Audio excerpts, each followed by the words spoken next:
up, everybody? This is the Nihilo podcast. Glad you guys are all joining me for this one. Hey, I want you to be armed with the tools this holiday season to be able to weather the storm. You might say, like, well, what are you talking about? Well, I mean, think about it. If you're dieting well, let's say, throughout most of the year, and you come up on, let's say, I don't know, a random date. Let me choose one. October 31st. A day where, the entire United States, maybe even the Western world, depending on where you are, devours as much candy as they possibly can.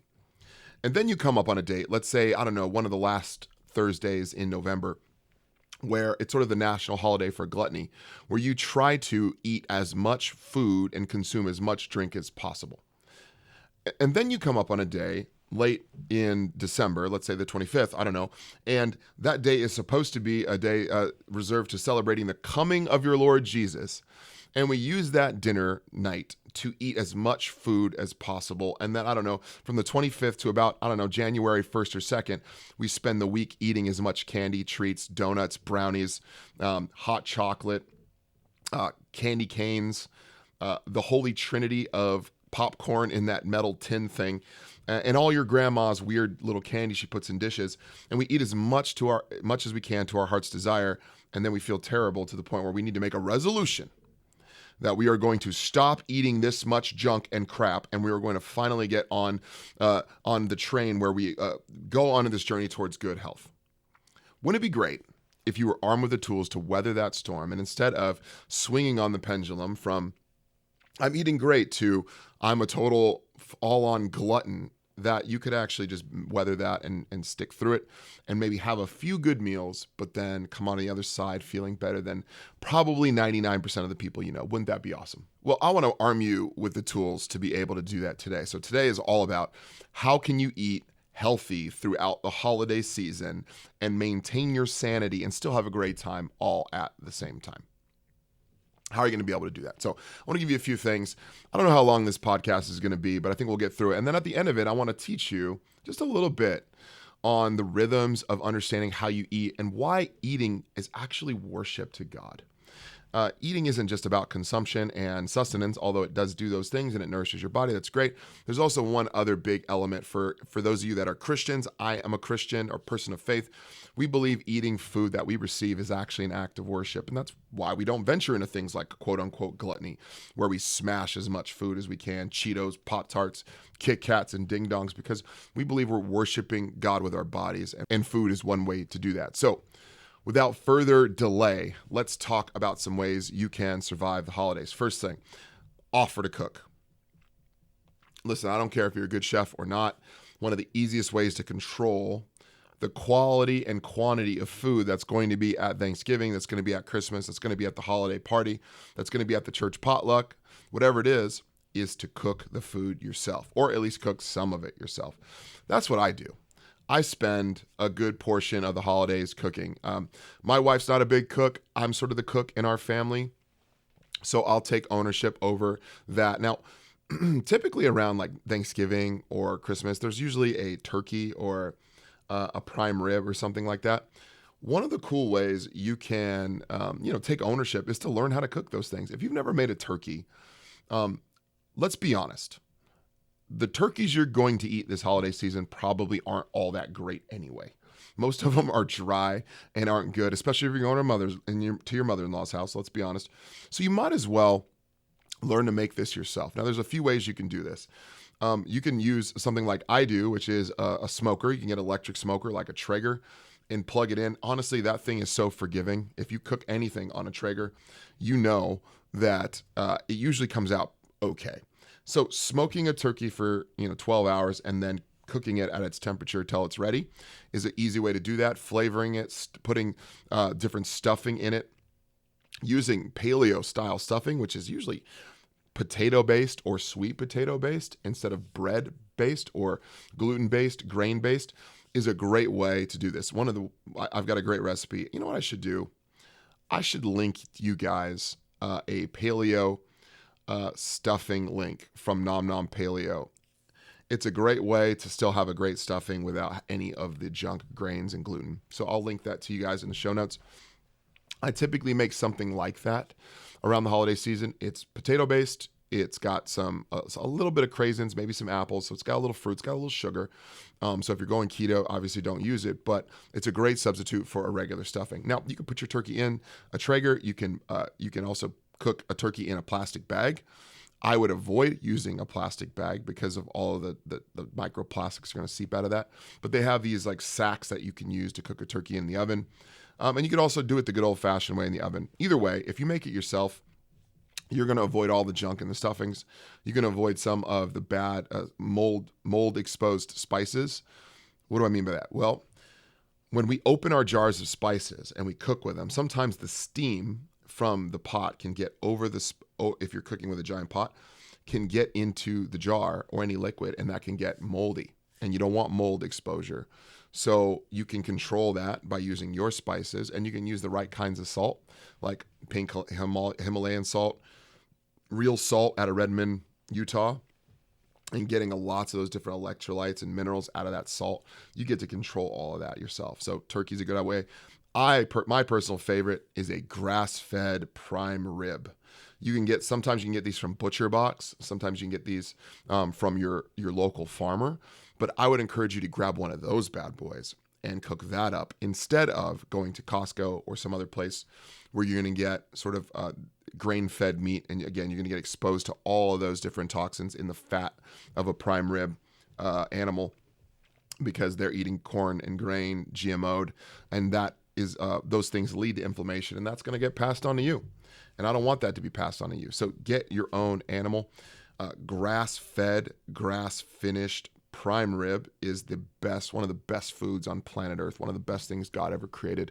It's healthy for you. It's high in omega-6, high-quality saturated fat. You get protein, and you can eat a lot of it, and it's good. So, and I also encourage you, please, medium rare to rare.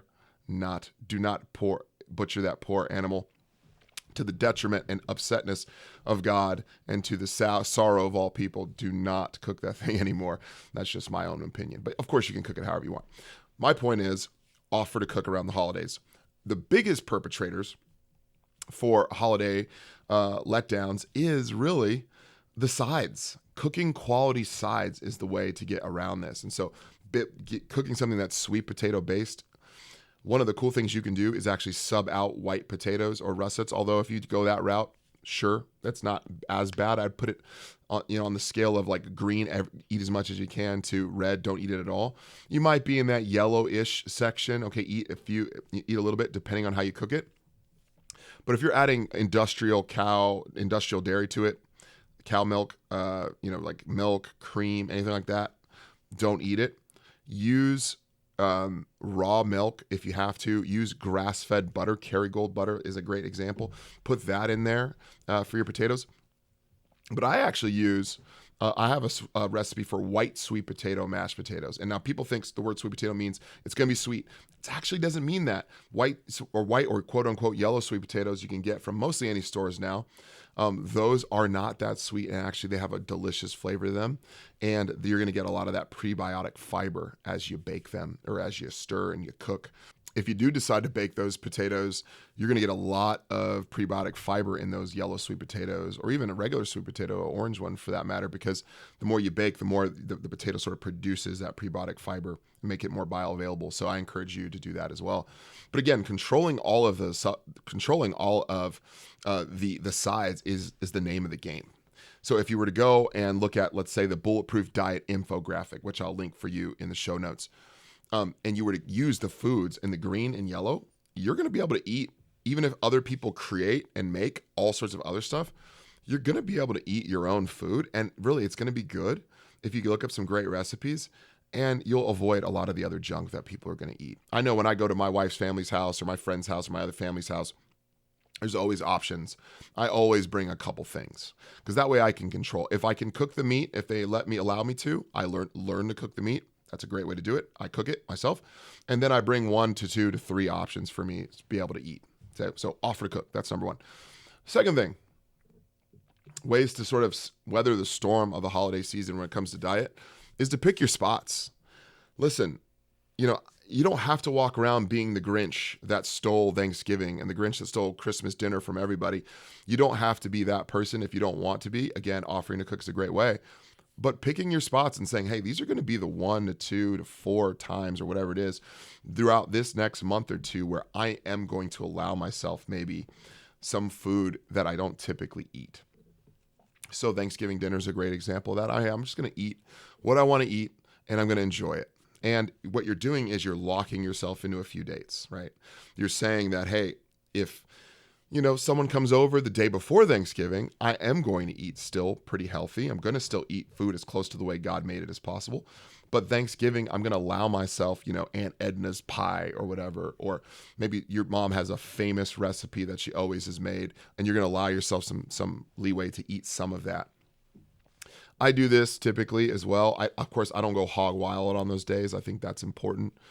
God's never calling us to be gluttonous, but he is calling us to enjoy food, to enjoy company with people.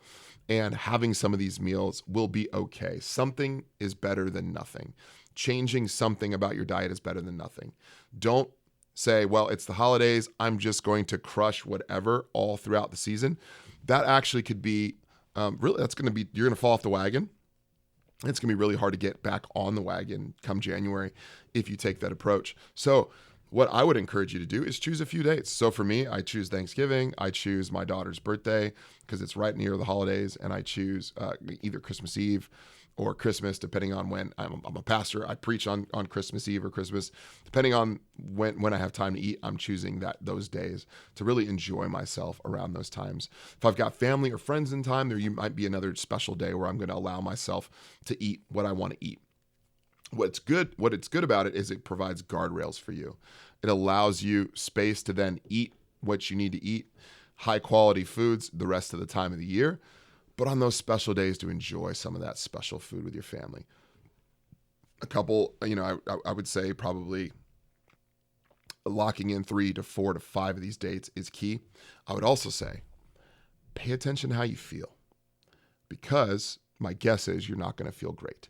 If you've been eating like ex nihilo, like I've been teaching sort of throughout these podcasts and YouTube videos, and you've been eating the way that God has intended us to eat, which is not processed, is very minimal processing, no junk, no Ritz crackers and home run pie, hand pies and candy and soda and all this other stuff, you're probably not going to feel great. And that's probably good, because you're going to feel great, and that's going to act as a deterrent for you in the future, right? You're going to go, man, I don't like eating like this. I don't like the hangover that comes with it. Great. Pay attention to how you feel, okay? Because if you pay attention to how you feel, it's going to limit you from eating junk in the future. Third thing you can do, double up your workouts. If you're not already working out, you should be working out, okay? Begin a workout plan, a workout regimen. Get with a coach that might be able to help get you and set you up some workouts. I'm actually working on launching my Ex Nihilo coaching, which is going to be related to workouts, eating, lifestyle, the pillars of Ex Nihilo, well-being, longevity, and performance. But even if you don't have a coach that you work with, go online, find some workouts that are great for you. Do something an old high school coach puts you through before. Find a running routine, a cardio routine, a weightlifting routine, a CrossFit class, anything, a Zumba class, something like that, Pilates. Stick with it. Some people do Orange Theory. Stick with that workout routine throughout the holidays. Don't use the holidays as an excuse to take workouts off and eat poorly at the same time. One of my favorite things to do when I am currently doing CrossFit is to join. Usually most CrossFit gyms do an awesome job about doing a sort of a turkey WOD, quote unquote, or some holiday WOD on Christmas Eve or Thanksgiving or Easter Sunday or whatever it is in the morning. And they have something for you that you can do. It's a really, really hard workout. And then usually they have some food after, and it's a fun way to hang. But even if not, you go home, you got a great workout in, and then you've kind of earned your food, so to speak. So take advantage of working out. Don't miss workouts throughout the holiday season. Most gyms are open for the most part. I'm a Christian. Again, this is a Christian faith-based podcast. I'm not exercising on Christmas morning. That's my opportunity to be with my wife and my children and my other family and friends. That's my opportunity to remember that Jesus came into the world on our behalf as a gift from God the Father to save all of humanity. So I'm going to spend that time thinking and praying and being with God, being with my family. I would encourage you to do the same. Don't feel the need to be overly crazy about your workouts, even during Christmas. You need a Sabbath. So take a break if you are on that side of the spectrum. If you're on the no workout side of the spectrum, work out. Okay? Go to the gym. Christmas Eve WOD, Thanksgiving WOD, such a fun time to be with friends working out together at a CrossFit gym or a Pilates class or whatever it is, okay? Another great thing for you, walk. Walk a lot. Go on holiday adventures with your family, with your friends, alone, to be alone and pray and be alone and think and listen to a fun podcast like this one and just get some time away, because here's a few reasons. Walking is the easiest way to burn calories, bar none. It's so underrated. It gets your heart rate up. It keeps you in shape. It burns calories. It's easy. It's great for stress levels, but it's also great for digestion. After Thanksgiving dinner, go out for a 1 or 2 mile walk. If you're in the snow somewhere, go throw some snowballs in the snow after. I know I have some friends that go skiing every Christmas, go snowboarding every Christmas Eve or something like that. Those are great options. For me, I live in the Seattle area. There is nothing but outdoors activities out here. There's mountains, there's trails. Go on a nice long walk. If you're alone, go by yourself, go meditate. If you've got some family, take your kids out, run them around. God knows they need to be outside. But that's a great way for you to burn some calories and help your digestion, because you're going to need it before and after indulging in some good food, okay? Double up on your workouts. Fourth thing you can do, use supplements to avoid the meal hangover. Now, this is sort of a next level hack, but there's all sorts of things you can be doing to help yourself, whether you're eating too much, if you partake in alcohol, whether your conscience allows you to do that. These supplements will help you. And I want to give you some, because here's a little thing you don't know about me. I'm the supplement guy. And I'm not talking about the GNC sort of Franken food supplement guy. I'm talking about the natural stuff, right? Anytime I go out to a trip with my friends, they're always like, Eddie, hook me up with the supplement hack. I woke up, I had a few drinks the night before. I woke up, I ate way too much. What do I need? I'm your guy. Here's a few. Digestive enzymes. Grab yourself some digestive enzymes. I'm going to link my favorite one in the description for you, so you can go ahead and grab that if you want. You're going to be eating so much food. Oftentimes your stomach doesn't have the proper gut biome sort of ratios already. Not most people aren't thinking about it that much. I am, but most people aren't. So what you can do is take a digestive enzyme to help you digest proteins, digest dairy, digest fat, digest carbs, whatever it is, sugar, and just take one that's going to help you sort of process all that food for you and help pass it quickly. Digestive enzymes. Second thing, ginger tea. Ginger tea. As long as you don't have an intolerance to ginger, a cup of ginger tea after every single meal, while you're on a walk even, will help you digest your food. You're not going to get the sort of acid reflux that's going to come with stuff. If you're eating junk, it's going to happen. If you have GERD or something like that, ditch the Nexium, ditch the Prilosec or whatever it is, that a monstrosity of a pill, unless your doctor, of course, has told you to do that, in which case, go ahead and follow their advice. But I would try, wink, wink, ginger tea as a supplement to that, or on its own. I do think this is an underrated thing. Ginger is great for digestion, and it'll help you out, okay? Third thing, activated coconut charcoal. Not just any old activated charcoal, but coconut charcoal specifically. Activated charcoal is an absolute cheat code. If you ever have heard of anyone being poisoned by anything and you go to the hospital, they typically pump a stomach with charcoal. Why? Because charcoal binds to toxins in the stomach and helps you pass them, okay? You're going to be ingesting a lot of toxins, okay? Hate to break it to you, there's going to be a lot of toxins you're ingesting. Please take some activated charcoal. Take 1, 2, 3 capsules with each junk meal. That's going to help you pass a lot of the junk you're eating. Do not take activated coconut charcoal with with supplements, because oftentimes it'll reduce the effectiveness or altogether eliminate the supplements you take. Don't pop charcoal with vitamin C, which is my next suggestion for you. Don't take it with your vitamin D. Don't take it with your morning supplement stack. Otherwise, you're minimizing or negating the effects. Take it with junk food. Take it with Aunt Brenda's sweet potato pie. Okay, that's going to help you a ton. And anything that's causing inflammation might get past. Some of it will, at least. And it'll reduce things like headaches after drinking or eating. By the way, if you're drinking alcohol and your conscience permits that, wine, distilled alcohols. I should do a podcast on alcohols. I think I will here pretty soon.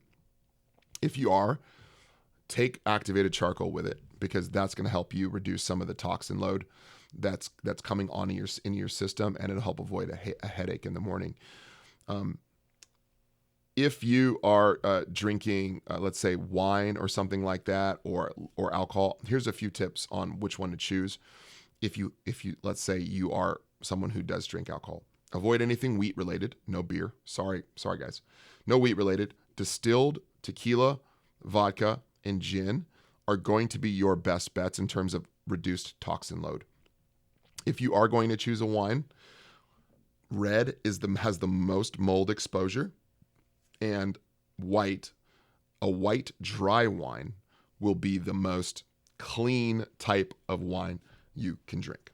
Now, I know white wine doesn't go with, let's say, a delicious piece of grass-fed prime rib, which I've already suggested. I understand all that. Here's the deal. When you're choosing an alcohol and you're being an alcohol connoisseur, you are basically saying, well, let's see which poison goes best with this piece of food. So it's poison. It's all poison. Who cares about the palate? Take care of your body. Don't worry about showmanship or any of that stuff around the holiday season. Take care of your body. Okay. But activated charcoal around alcohol would be my suggestion. Another thing you could take is vitamin C around drinking alcohol, because you're going to need that immunity boosting supplements to help alongside. Okay, increases immunity. And let's be honest, when you eat junk food, you get sick more, because you're getting exposed to a lot of these toxins in this food. You're also lowering your immune system because there's all sorts of other things you're not seeing that you're taking, especially when you're eating junk. A lot of seed oils and that stuff. A lot of that stuff makes you sick, like the animals you're consuming, because they're sick and they're being pumped with antibiotics so that they can stay alive, so that they can get fatter, so that you can eat it. Again, be careful. Vitamin C is a great way to increase immunity. Another little hack, along with the ginger tea thing, is lemon water. So if you don't have issues with, let's say, acid reflux, lemon water could be a great substitute. My wife goes to an awesome naturopath here in the Washington, Seattle, East Side area, Bellevue, Redmond. And they always talk about vitamin C. Grabbing an organic lemon, squeezing a whole one in the morning or in the middle of the day has got a full spectrum of vitamin C, unlike a lot of these supplements, which just have ascorbic acid as the vitamin C. You want that full spectrum, and a lemon is a great way to do that. You don't have to squeeze an orange into juice and then pour sugar in it to get a minuscule amount of vitamin C. Try a full lemon squeeze. Get yourself a lemon squeezer on Amazon. They're cheap, $5. Squeeze an entire lemon into some filtered water. Pinch a little Himalayan sea salt in there, and all of a sudden you've got some electrolytes, you got some vitamin C, and that'll keep you healthy.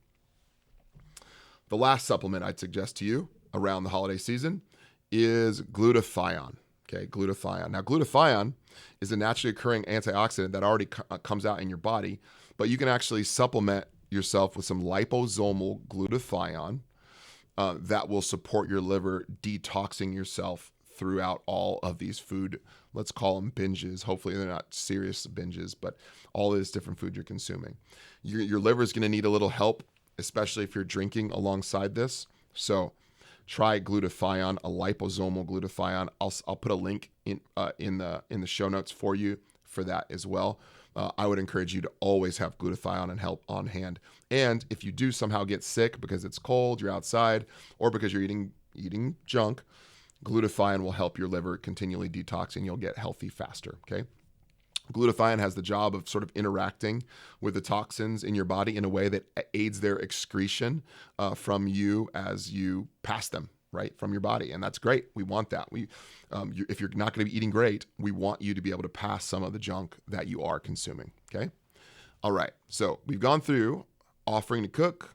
We've gone through picking your spots, putting some dates on the calendar that you are going to eat some of this food, so you have some guardrails, but some space to enjoy yourself. We talked about doubling up on your workouts. We talked about using supplements to avoid meal hangovers. And here's my last thing. Be kind to yourself.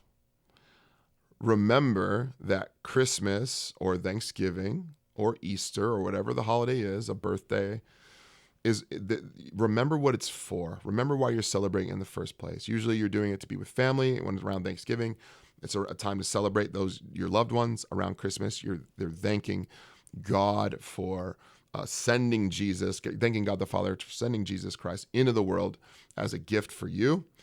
And around Easter, you're celebrating the risen King, right? And on 4th of July, you're celebrating your country. You're celebrating those that maybe have served our country as well. Remember why you celebrate in the first place, and don't abuse yourself if you fail.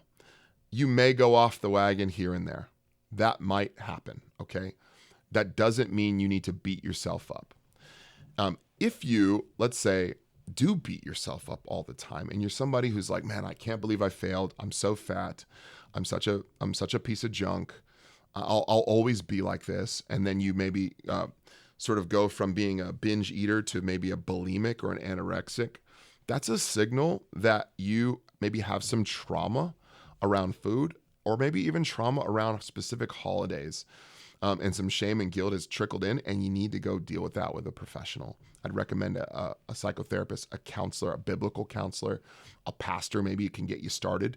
But then from there, if they're not a professional, they might need to help you find someone who's more trauma trained, not just trauma informed. Conversely, if you gorge yourself because of your emotions around the holiday, and you're eating to celebrate and you're eating to lament, that may be a signal of the same thing. And it may be helpful for you to go get some professional help. Now, if that's not you, that's fine. Just remember to be kind to yourself around the holiday season. Enjoy the season, enjoy this downtime, because if you are following what I'm teaching here around Ex Nihilo, around this biblical-based wellness, you are going to be eating great most of the year. Remember, something is better than nothing. So be kind to yourself. If you gorge yourself, if you eat too much, it's not the end of the world, okay? What is important is that you remember to celebrate. Sometimes when we're not kind to ourselves, it pulls us out of celebration mode. It pulls us out of being with our family and being present, and being with our loved ones and being present. And it puts us in this mindset that we need to be doing something better, okay? One time a counselor said to me, Eddie, there's a lot of should in you. And what he meant by that was, I should always be doing better. I'm thinking I should always be doing better. I should be doing this. I should be eating cleaner. I should be working out. That is true for me, and it might be true for you. What you need to do, and what I needed to learn, was to discover how limited of a person we really are, which we are, and enjoy yourself within limits, okay? I hope that helps. This next piece for us, as we're coming towards the holidays, is really about how to worship God with our meals this holiday season, and really every time of the year. Anytime you eat a meal, food has become so casual and it's become so on the go that we forget that God blesses us with food. We were at a dinner recently as a church staff, and I thought it was hilarious that they were we had this conversation, so they wouldn't mind me sharing. We had a hilarious conversation and how they prayed for God to sort of bless this food to their body, and the food they were eating was absolute junk. And we sort of chuckled about it. But the point is, we want God to bless the food to our bodies. And there was a time where people didn't have an overabundance like we do in the West, and there still is across the world, where people, and even here in our own country, and I'm a product of a childhood like this, where the food that they got was all they had, and they were able to worship God with consuming that meal. So I want to give you 4 tips on how to connect with God through your eating and worship Him this season. First thing is this: build a connection to where your food comes from. Because of the convenience of the West and all of the sort of how removed we are from the production of our food, we don't quite understand where our food comes from. understanding that God provides animals. He provides the way there us to raise them, right? That's Genesis chapter 1. That he gave Adam dominion over the garden and dominion over the birds of the air, the beasts of the field. Remembering that God provides animals to eat. Remember that God provides fruits and vegetables to consume and drink to drink, water to drink. Helps remind us that God creates all things and our food comes from him. And when we remember that, we can then look at the food on our plate, whether it's on a Thanksgiving or a Christmas or New Year's or whenever, and say, thank you, God, for giving me this meal. You provide for me one day at a time. I know I'm in a cocoon here in my country, in a country of abundance. Even if we are at our poorest, we still have meals typically throughout the day, either government assistance or otherwise, for most of us, not everybody. And we can look down at our food and go, God, you provided this meal. You birthed me into a place in a country where I have an opportunity to eat and consume. And I'm thankful that you did that for me. Thank you, God. That's great. Second way to worship God with your food is to cook. I feel like I'm beating this in your head because I think you should do it. And not just frying bologna and throwing it on Wonder Bread with some Miracle Whip either. I'm talking about cooking. Cooking helps us get in touch with our food in a way that is different and distinct from any other thing. When you're preparing an animal that God has provided for you, it changes your relationship with food and it makes you look at God in a different way.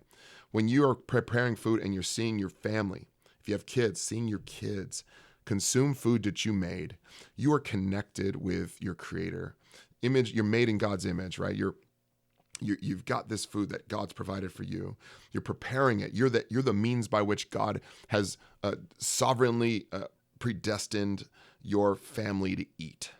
And so you're cooking, right? That's Ephesians chapter 1, in case you're curious. And so you're cooking this food and you're giving it to your children, and you are the way that God provides them their meal. It's beautiful.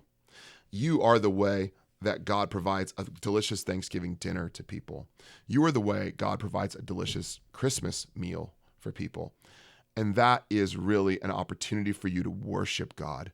God, thank you for the means, that the food, the financial resources, and the skill. Thank you for those things to be able to cook for my family and my friends this holiday season. You are a good God. Third way we worship God with our food is to savor the flavor. Man, I don't know how many times I'm guilty of just going and smashing my food so quickly. But God wants you to enjoy the wonderful palate that you have, that he's given you, if you have that still. And you can enjoy it and cultivate it and say, what is that flavor? Oh, that's garlic. What is that? Oh, that's rosemary. What is that? Oh, that's beef. What is that? That is pineapple, or that's berry, or that's whatever it is. And you're tasting it and you're allowing it to enjoy, and you're saying, wow, God, you created my mouth in such a way that I could eat this food and enjoy it in a way perhaps, who knows what animals understand what this is like. But I know that as a human, you've created me this way. You've created me in a way to sort of take the different foods, collect them together, provide a recipe that you sort of allowed and created an opportunity to exist, and now I get to consume it and I get to enjoy it. Thank you, God. Savor the flavor. And then the fourth way you worship God with your food is to never eat alone. Now, I know that's not always possible, but especially around the holidays, you have an opportunity to connect with your friends, right? God says in chapter 2 of Genesis, it is not good for man to be alone, right? So he provides Eve to Adam. You and I are beings of community. We need one another. Even before sin comes into the world, you and I need one another. And so a meal is a great way to connect with people and enjoy their presence and indulge in how you were made, which is to connect with other people. You may notice some of the most important parts of the Bible all center themselves around a meal. Right? Think about it. Even Genesis chapter 3, which is a bad meal, that centers around a meal. Think about the sacrificial offerings that take place, right? What about Passover meal in the Exodus? Some of the ceremonies that the Israelites have, some of these feasts, right? The Feast of Booths that they practice, and many others that even Jews today still practice. These center around meals. The upper room in John 13, 14, 15, 16, and 17. That's all based on a meal, right? That's the upper room meal, the last meal of Jesus, right? He's eating it with his friends. And that's where we get our meal of communion, or the Lord's Supper, where we get the bread and we get the wine or juice and we get to partake in that meal and remember God as a result, right? And finally, the wedding supper of the Lamb. When Jesus comes back, he's going to prepare a meal for everyone in Revelation. And this is going to be a magnificent meal where all of us finally have the sort of veil of sin removed from us, the veil of death removed from us, and we'll all be sort of existing in perfection, enjoying the meal that God prepares for us. Never eat alone, because God didn't design us to. All right, friends. I hope you have a great holiday season. I'm going to be putting out some more podcasts and content around this stuff. But I also would ask you that if you enjoy this content, and this is helpful for you, would you follow the Ex Nihilo podcast on YouTube? Follow it or subscribe on YouTube. Follow it on Spotify. Follow it on Apple Music or Apple Podcasts and Google Podcasts.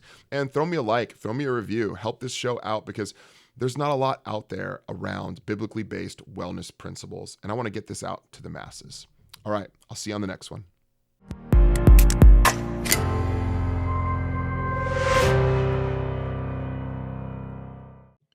One more thing. The statements in this video or audio have not been evaluated by the FDA, the U.S. Food and Drug Administration. Information provided here is not intended to diagnose, treat, cure, or prevent any disease. The information provided by this website and or by this podcast is not a substitute for a physician visit and should not be taken as medical advice of any sort or kind. This is a list of resources for further self-research and work with your personal physician if needed. By using any of this information, by watching, listening, or reading it, you are accepting responsibility for your own health and health decisions, and expressly release this podcast, its participants, and its websites from any and all liability whatsoever, including that which might come from negligence. Also, don't smoke cigarettes, don't do drugs, stay in school, don't touch hot surfaces, and please wear your safety glasses when cutting wood.